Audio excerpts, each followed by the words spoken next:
नाज़रीन अस्सलामु अलैकुम वरहमतुल्लाहि वबरकातुहू। मैं हूँ आपका मेज़बान अंसार अज़ीज़ नदवी और आप मेरे साथ देख रहे हैं फ़िक्र ख़बर का ख़ुसूसी प्रोग्राम सदाए हिरा।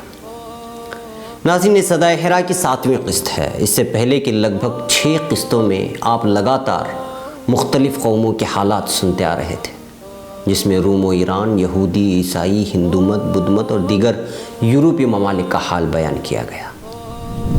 जिन लोगों से क़िस्तें छूट गई हैं वो ज़रूर सुनें और देखें, क्योंकि तसलसल से सुनने में बात समझ में आसानी से आ जाती है।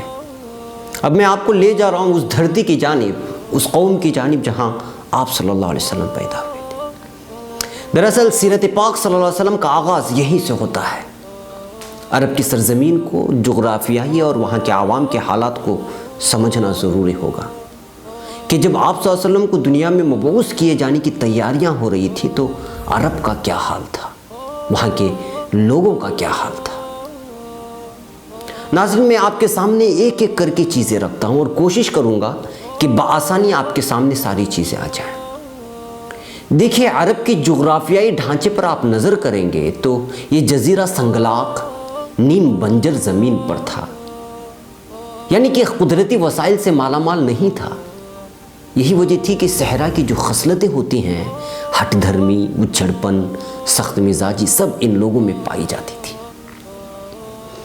और जहाँ तक बात करें तालीम की, तो तालीम से इनका दूर दूर तक कोई रिश्ता नहीं था। इनके इसी उज्जड़पन, सख्ती और मिजाज में बरहमी देखकर उस वक्त के जो सुपर पावर मुल्क कहलाए जाते थे और मगरिबी ममालिक अरबों को देहाती और पसमानदा समझकर उनको हकीर समझते थे।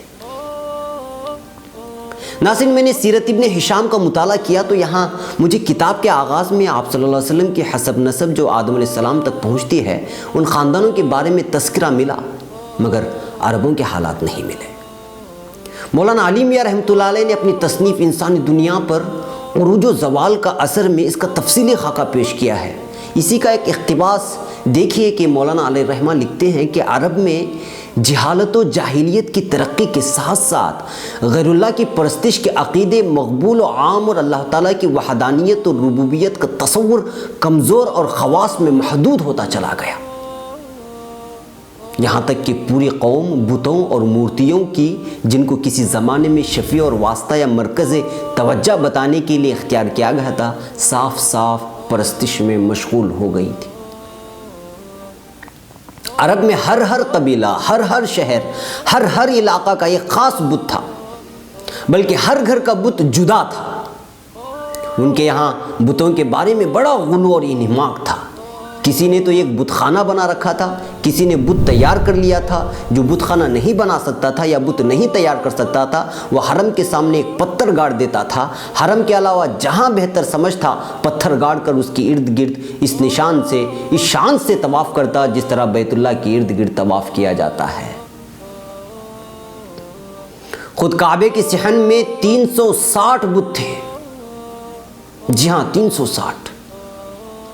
नाज़रीन, ये लोग सिर्फ बुतों को ही नहीं, फरिश्तों और सितारों की भी परस्तिश करते थे। उनका अक़ीदा था कि नाउज़ुबिल्लाह वो अल्लाह की बेटियां हैं और जिनों को अल्लाह का शरीके कार समझते थे और जिनों की ताकत और क़ुदरत को असरअंदाज समझकर उनको पूजते थे। नाज़रीन, ये सब उनके ईमान और अक़ीदे का बिगाड़ था। तो सोचिए, जो शिर्क में इतना गुलू कर जाए, उनकी अखलाक़ी पस्ती का क्या हाल हुआ होगा। बदकारी व ज़िनाकारी से वो नादिम नहीं होते थे, बल्कि जब कोई ज़िना करता तो उस पर वो फ़ख्र करता और यहाँ तक कि इसी बात को भड़काने के लिए अशार कहे जाते थे ताकि शहवत और भड़क सके। शराब और इस जैसी मदहोश करने वाली चीज़ों का इस्तेमाल आम था।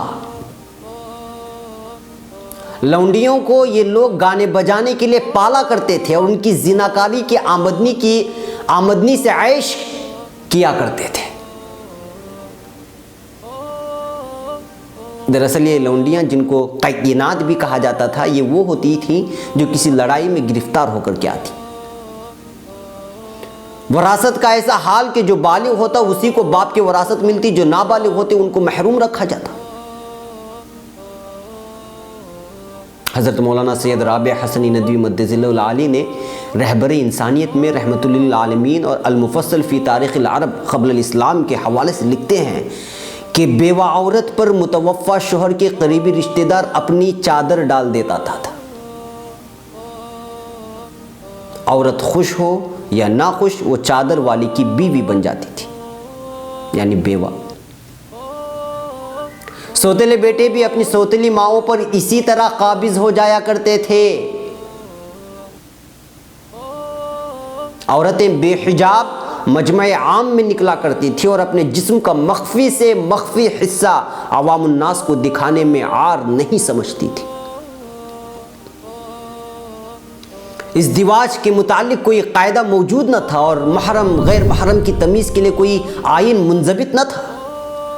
खुमारबाजी निहायत दिलपसंद शुगल हो गया था और मशहूर लोगों के घर खुमारखाना आम समझे जाते थे। अरवाह कबीसा का एतकाद आम था और अगर दूसरे कबीले से अदावत हो जाए तो उसके बुतों से भी अदावत हो जाती। घोड़दौड़ पर बाजी लगाने का बहुत रिवाज था। घोड़ों के नंबर लगाने में कभी इतना इख्तिलाफ बढ़ जाता था कि लड़ाई छिड़ जाती और बरसों तक जारी रहती।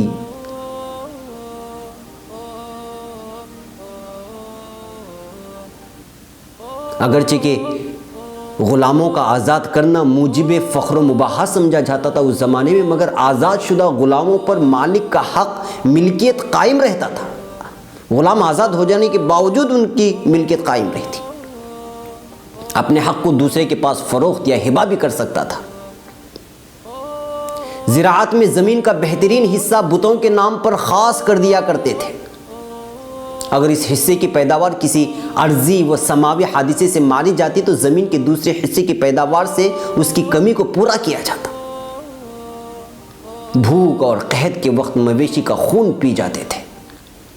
जिंदा जानवरों के जिस्म से गोश्त का टुकड़ा निकाल कर खा जाते थे। जानवरों की हरकत से या आवाज़ों से शुगून लिया करते थे। टूट के हुनर माने जाते थे। जादू टोना, इसको टूट के भी कहते हैं। उनके अक्ल व फिक्र पर तहम्मात की पूरी हुकूमत थी। इंतकाम और कीनाजोई को अच्छा समझा जाता था। एक एक दो दो नस्ल ऊपर के वाक़यात का इम्तिहान इंतकाम लेते थे और उसे बहादुरी का लाजिमा समझा जाता।